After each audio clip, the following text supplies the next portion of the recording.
we're dealing with the Star Wars High Republic era when we think about Young Jedi Adventures, which has been up to this point primarily a publishing initiative since its launch. It's been highly successful with this.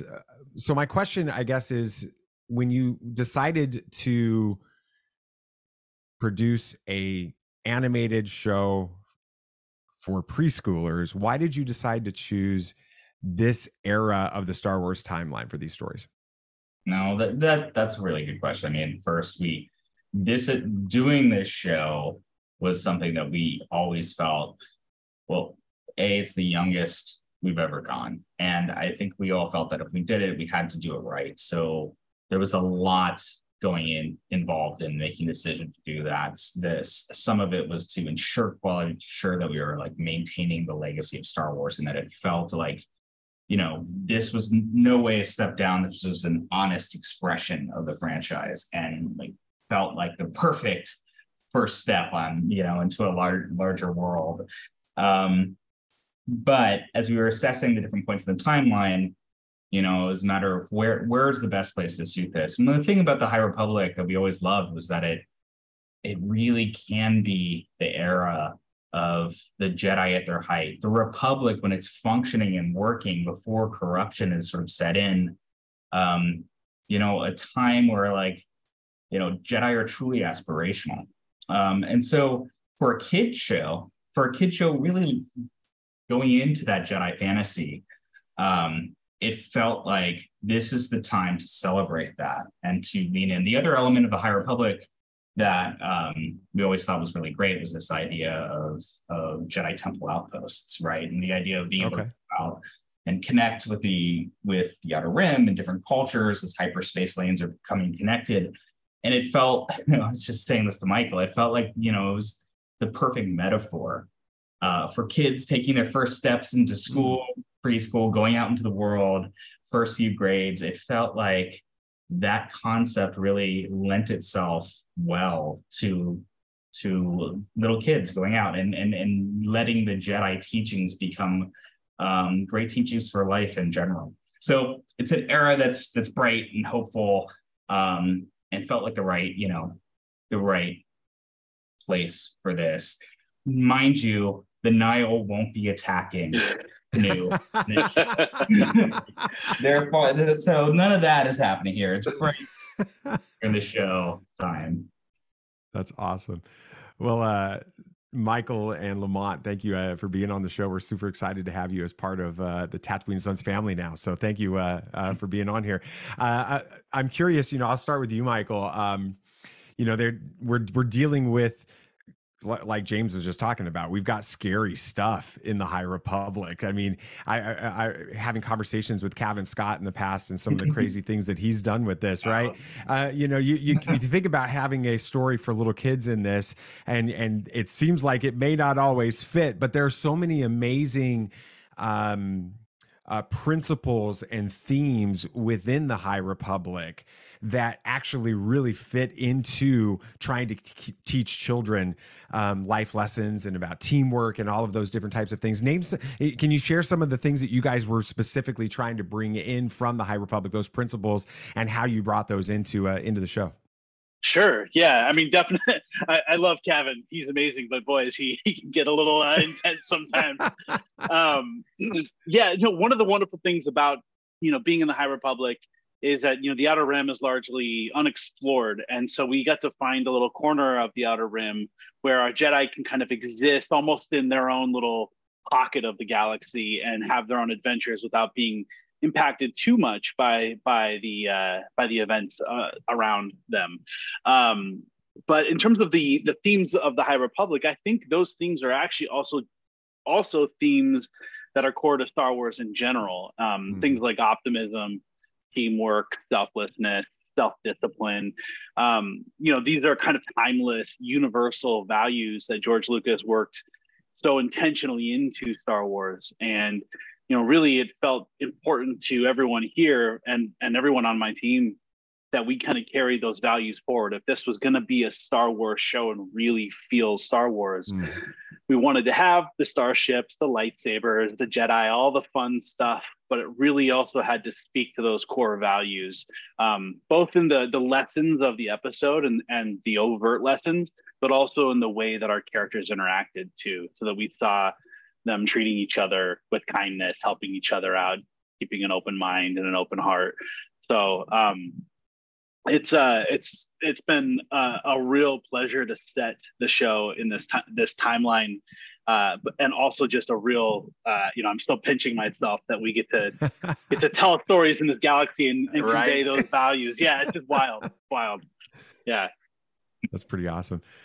So Lamont, you got to write the first episode, the pilot of this, and you get to introduce the baddie of the story in Tabor on this. So how did you manage to create a story that has an antagonist, right? A cool looking antagonist, which is central to Star Wars, right?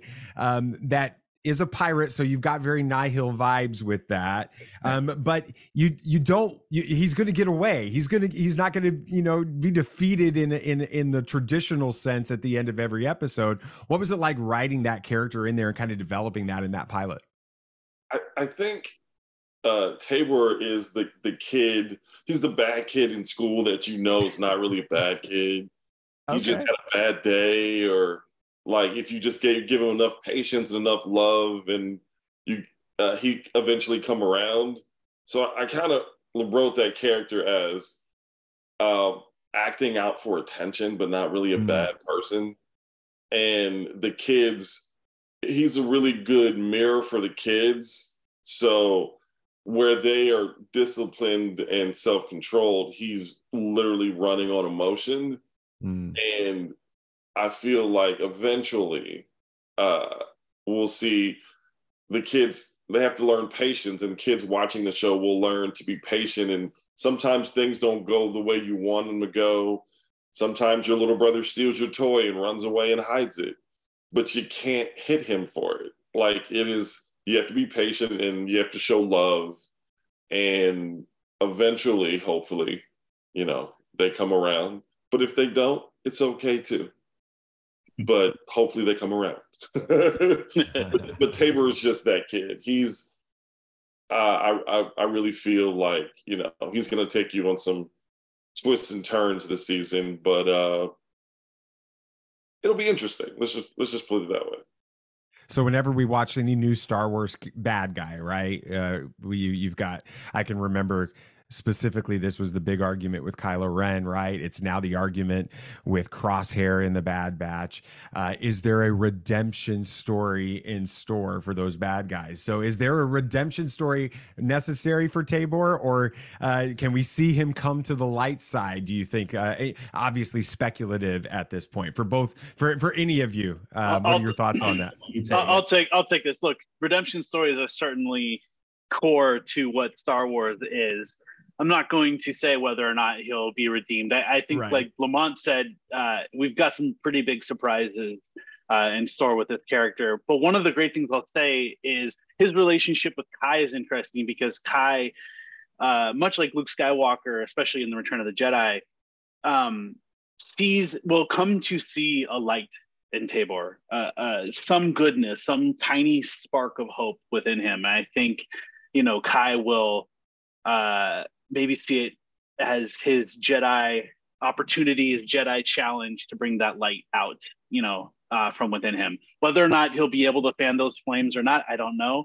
But I would just say that, yeah, redemption arcs are certainly something that is core to Star Wars.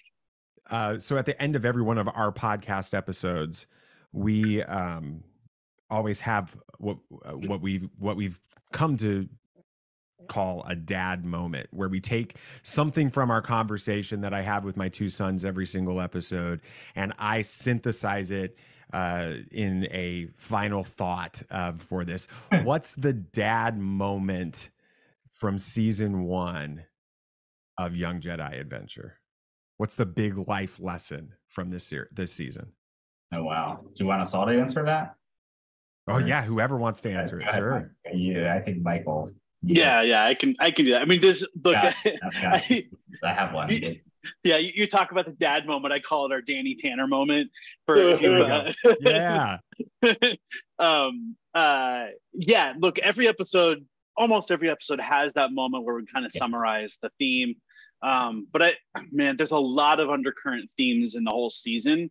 But I think the one that would sort of you'll see recurring a lot, in subtle ways and not so subtle ways, is that we're always stronger and better together.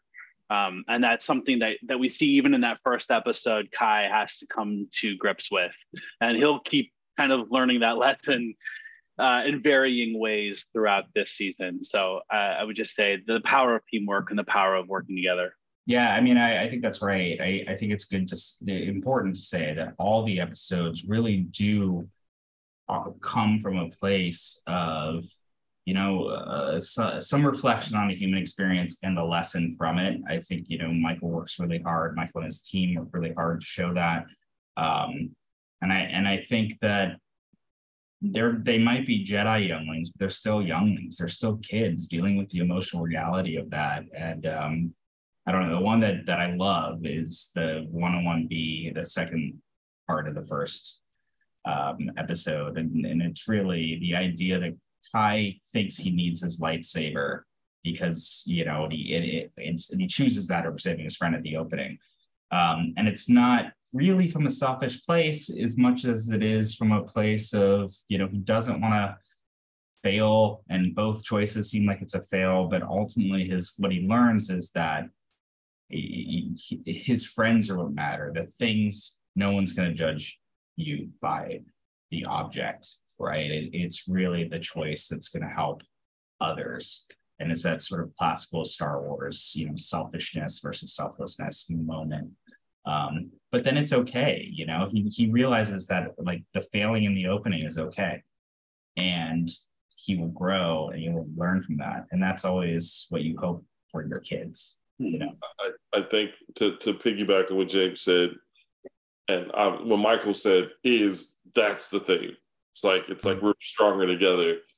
I think the subset under that is it's okay to fail, and learn from it and put one foot in front of the other and just try again. It's okay to fail. No one is perfect, but again, she, and Nubs. They all have their friends to pick them up and be there with them to catch them when they fall. It's something I wish when I was a kid that I had this show that you could watch, and you could watch with your friends, and just from a Star Wars point of view, because I've been a fan my entire life. So it's an honor to be a part of this little cabal we have going. Why is it important for the future of Star Wars for this type of a series to be released?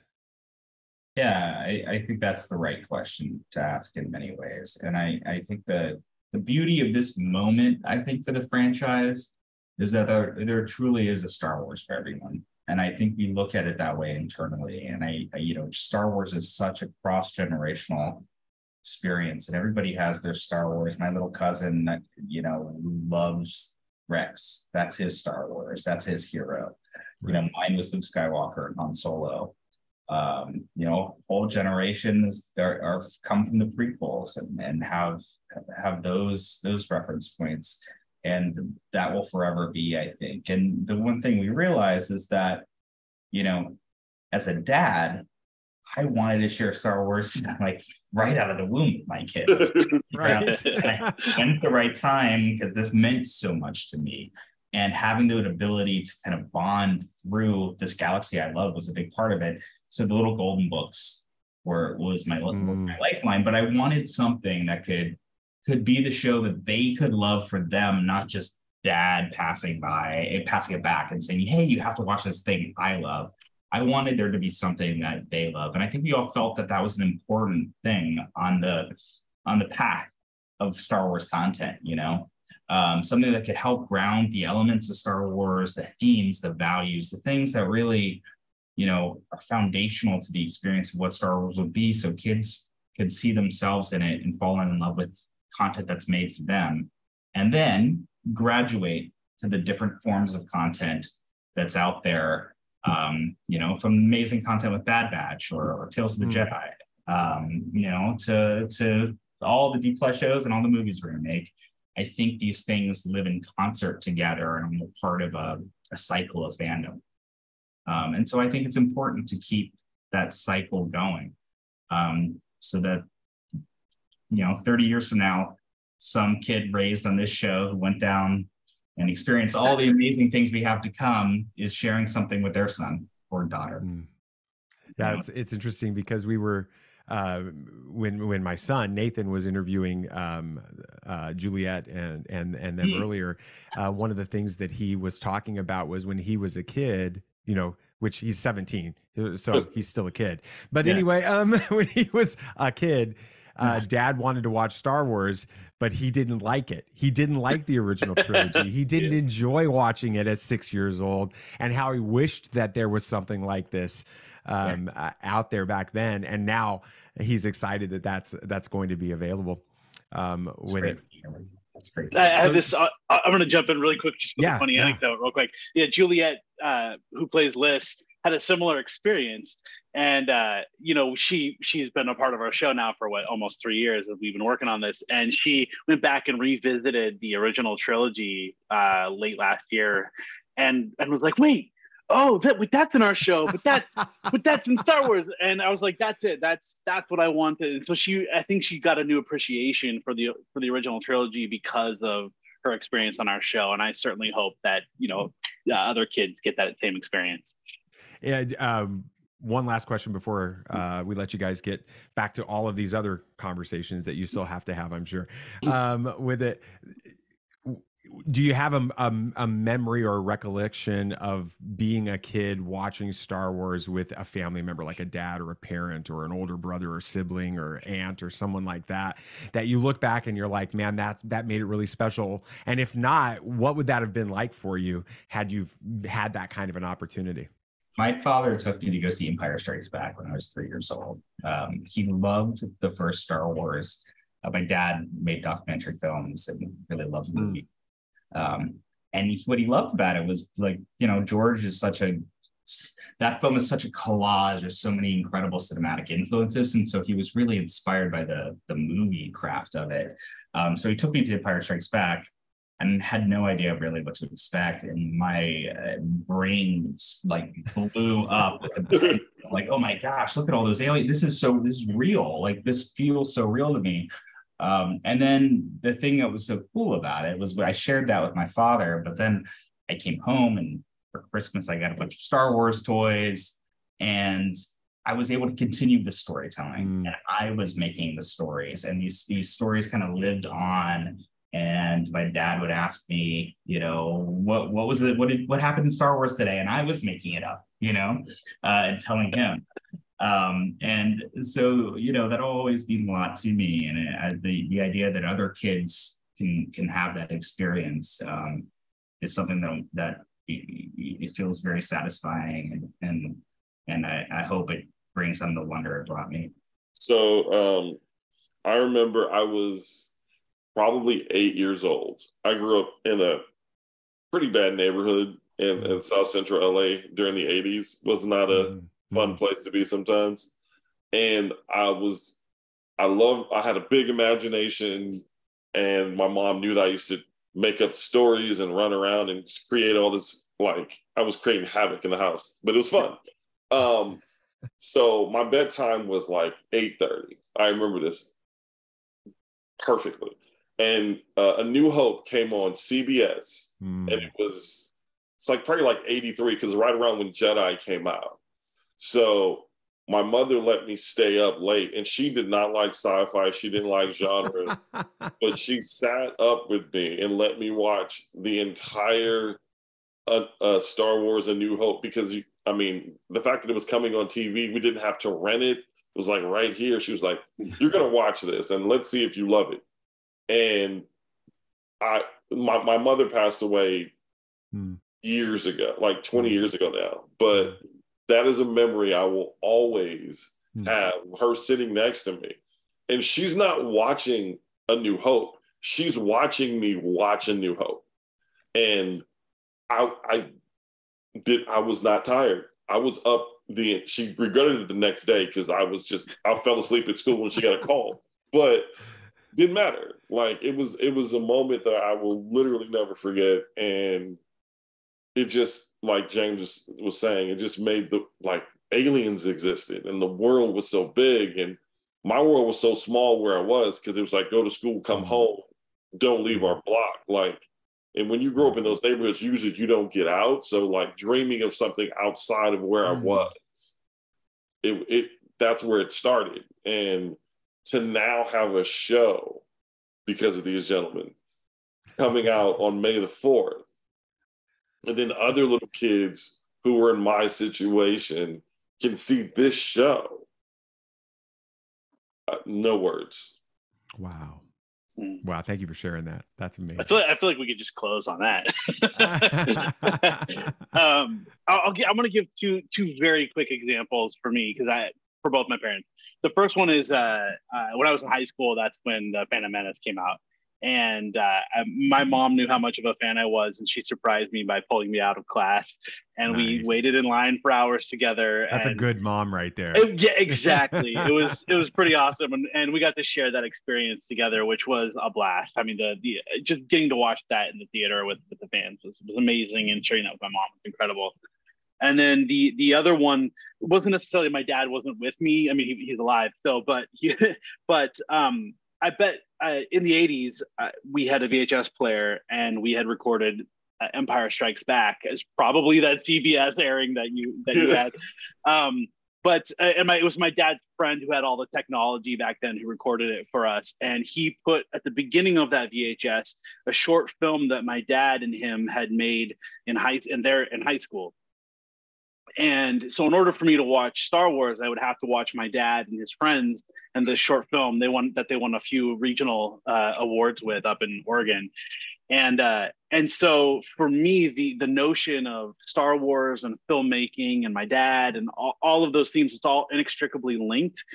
And so yeah, again, like Lamont, it's very surreal for me to be here.